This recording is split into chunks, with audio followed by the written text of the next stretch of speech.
মূলো শাক ভাজি বানানোর জন্য এক আটি মূলো শাক ছোট সাইজ করে কেটে ধুয়ে নিয়েছি। এবার কুকারে সেদ্ধ হওয়ার জন্য দিয়ে দিচ্ছি।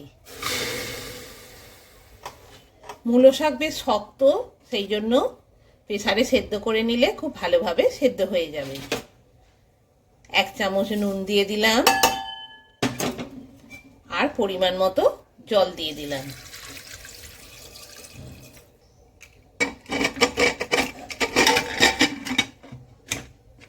করে দুটো সিটি দিয়ে নেব।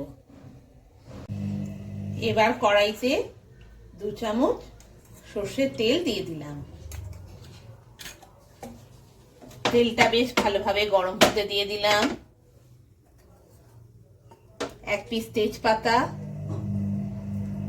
1 পিস গোটা শুকনো লঙ্কা 2 আধখানা করে দিলাম আর 1 চামচ কালো জিরে ফোড়নে দিয়ে দিলাম। দিয়ে তেলটা ভালোভাবে গরম করে নিচ্ছি।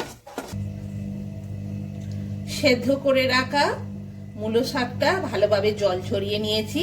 এবার ভেজে নেওয়ার জন্য কড়াইতে দিয়ে দিচ্ছি। গরম ভাতে প্রথম পাতেই মূলো শাক ভাজি খেতে খুবই ভালো লাগে। মূলো শাক একটু কষাতে, সেই জন্য 1 চামচ চিনি দিয়ে দিলাম। দিয়ে শাকটাতে ভালোভাবে মিশিয়ে নিচ্ছি।